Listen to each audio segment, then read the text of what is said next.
Tindakan agresif kelompok Houthi Yaman yang menenggelamkan kapal kargo Eternity Sea di Laut Merah pada Senin 7 Juli 2025 telah mengirimkan gelombang kejutan ke seluruh komunitas maritim yang memiliki koneksi atau terafiliasi dengan Israel.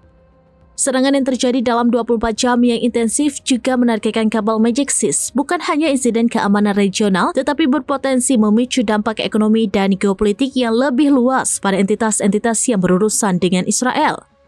Penenggelaman Eternity Sea yang sedang dalam perjalanan menuju Eilat menggarisbawahi kemampuan Houthi untuk secara efektif mengganggu salah satu jalur pelayaran terpenting di dunia, khususnya bagi kapal-kapal yang terkait dengan Israel. Houthi sendiri telah menyatakan dengan jelas bahwa mereka akan terus menargetkan kapal-kapal yang berafiliasi dengan Israel sebagai bagian dari kampanye mereka untuk menekan Israel agar mengakhiri tindakan militer di Gaza dan mencabut blokade.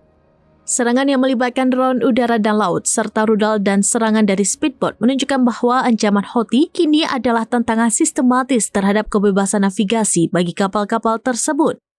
Eskalasi ini menimbulkan kekhawatiran akan kenaikan biaya asuransi pengiriman, penundaan rantai pasukan global, dan potensi konflik militer yang lebih luas di kawasan tersebut khususnya bagi pihak-pihak yang memiliki hubungan dengan Israel.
Download Tribun X sekarang, menghadirkan lokal menjadi Indonesia.